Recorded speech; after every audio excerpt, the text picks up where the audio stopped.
Students, good morning. In today's class, in 10th class of physics, I am going to before you, DK sir from Saraswati Vidya Mandir, Lakshminagar, Sitamarhi. I am going to deal about the term refractive index. Refractive index refraction के बारे में हम लोग समझ चुके हैं. Refraction में जो इवेंट होता है that event is called the refractive. Refractive मतलब इफेक्ट ऑफ रिफ्रैक्शन. रिफ्रैक्टिव मतलब इफेक्ट ऑफ रिफ्रैक्शन. तो रिफ्रैक्शन का जो इफेक्ट होता है उसके बारे में जो हम लोग अध्ययन करते हैं that is called the refractive. Refraction active it means refractive. After that index. Index कहते हैं इंडेक्स की जहां तक बात होती है वहां दो चीज को कम से कम हमको लेते हैं. दो चीज की जरूरत पड़ती है. आफ्टर दैट इसका इंडेक्स के बारे में समझ सकते हैं. इंडेक्स में होता है सूची. सूची के लिए एक या एक से अधिक वस्तु, दो वस्तु, तीन वस्तु, चार वस्तु इतना को हम ले सकते हैं. तो टू मीडियम्स की बात यहाँ होती है. रिफ्रैक्टिव इंडेक्स में हमेशा टू मीडियम्स की बात होती है. तो वह टू मीडियम क्या होता है? या तो रेयर टू डेंसर, नहीं तो डेंसर टू रेयर. वही बात होती है. तो there is two terms rare and denser.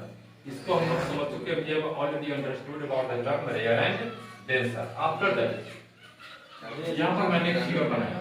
इस फिगर में देख रहा हूँ कि यहाँ से A और O को अगर हम ले तो AO हमारा क्या हो जाएगा? इंसिडेंट रे हो जाएगा. और N और N डैश हमारा नॉर्मल है. यहाँ से O और B को ले तो OB इज द कौन सा रे इसको कहेंगे? रिफ्रैक्टेड रे कहेंगे. क्या कहेंगे? रिफ्रैक्टेड रे. OB इज द रिफ्रैक्टेड रे. AO is the incident ray and OB is the refracted रे. अब इस दोनों स्थिति में यहाँ से यहाँ तक की स्थिति में और यहाँ से यहाँ तक की स्थिति में two angles appears before us. The first angle I मतलब angle of incidence and angle R angle of refraction. तो angle of refraction यहाँ पर देख रहे हैं कि अब ये n से हम डिनोट कर देते हैं रिफ्रैक्टिव इंडेक्स को. अगर n से हम डिनोट कर देते हैं refractive index is denoted by n. then n is equal to angle of incidence upon angle of refraction. Here angle of incidence is I and angle of refraction is R. Then we can write it as I upon R. Angle of incidence upon angle of R is equal to constant. After that we take here sin. तो sin को हमने क्यों लिया? sin को हमने इसलिए लिया कि sin में दो टर्म की बात होती है. sin is equal to trigonometry में आप लोग पढ़ते हैं परपेंडिकुलर अपॉन हाइपोटेनस. ये परपेंडिकुलर एंड हाइपोटेनस की बात होती है. तो perpendicular where this is the perpendicular and and hypotenuse this is this. After that ये दोनों मिलकर के एक एंगल बनाता है.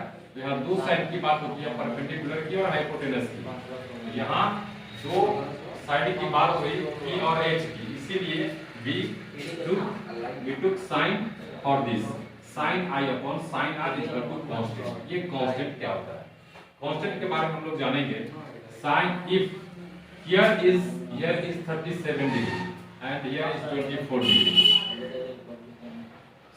sin I यहाँ एंगल ऑफ इंसिडेंस अगर मान लेते हैं कि 37 डिग्री बना और यहाँ पर एंगल ऑफ रिफ्रैक्शन मान लेते हैं कि 24 डिग्री बना. देन दोनों का एंगल अगर हम लेते हैं इसको सॉल्व करते हैं तो ट्रिगोनोमेट्रिकली the value of sin 37 degree is equal to 0.60 and sin 24 degree is equal to 0.40. after that अब यहाँ देखते हैं यहाँ कोई इसका यूनिट नहीं है. रेशियो में कभी यूनिट नहीं होता है. इंडेक्स रिफ्रैक्टिव इंडेक्स को हम कुछ निकालते हैं रेशियो में निकालते हैं और रेशियो का कभी भी मतलब ये नहीं होता है. जैसे ऊपर जो हम m लिख दे 5 मीटर पर सेकेंड, नीचे लिख दे 6 मीटर पर सेकेंड. ये हमारा वेलोसिटी या स्पीड का दोनों क्या हो गया कि यूनिट हो गया. तो यूनिट से यूनिट कट जाएगा ना, यहाँ पे कुछ नहीं बचेगा. इसलिए इसको हम क्या करते हैं यहाँ पर कोई यूनिट का प्रयोग नहीं करते हैं. There is no unit of the refractive index because it is written in ratio. Ratio में लिखा गया. इसको हमने सॉल्व कर दिया. ये आ गया हमारा 1.50. आफ्टर दैट जब इसके बाद हम चलते हैं तो बहुत सारे मीडियम का हमको क्या करना पड़ता है कि रिफ्रैक्टिव इंडेक्स निकालना पड़ता है. तो रिफ्रैक्टिव इंडेक्स निकालने के लिए स्पीड की बात करते हैं. यहाँ पर लाइट जो A से O तक आया ये इंसिडेंट रे का लाइट कुछ और होता है और रिफ्रैक्टिव रे का लाइट कुछ और होता है। After that the speed of light in rare medium and the speed of the light of in the denser medium, दोनों का रेशियो को हम लोग क्या कहेंगे, refractive index of the particular medium. तो मान लिया कि मीडियम हमारा एयर होता है, वाटर होता है, अल्कोहल होता है, सल्फ्यूरिक एसिड होता है, केरोसिन होता है, डायमंड होता है। तो बहुत सारे हैं, जब आप बुक को देखेंगे बुक को, तो इसमें आपको एक टेबल मिलेगा।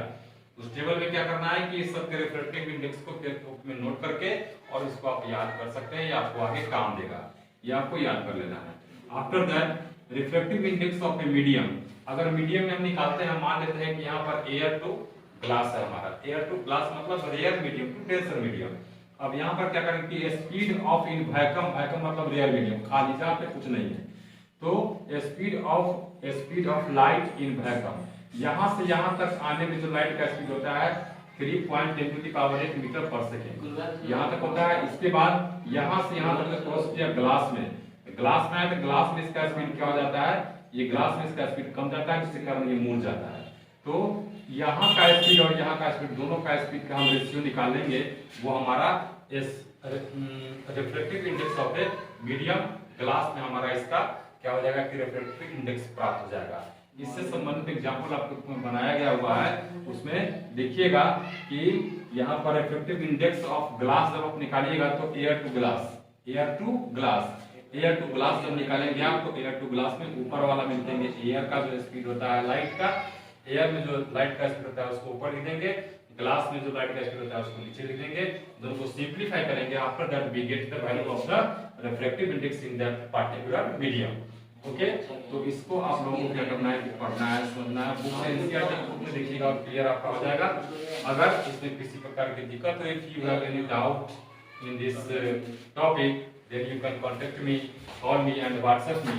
अगर आपको समझ में आ गया होगा ये रिफ्रैक्टिव इंडेक्स का ये सब क्या होता है, तो आप मुझे कमेंट कर सकते हैं और लाइक करके मेरे चैनल को सब्सक्राइब कर दीजिएगा। Thank you and have a nice day.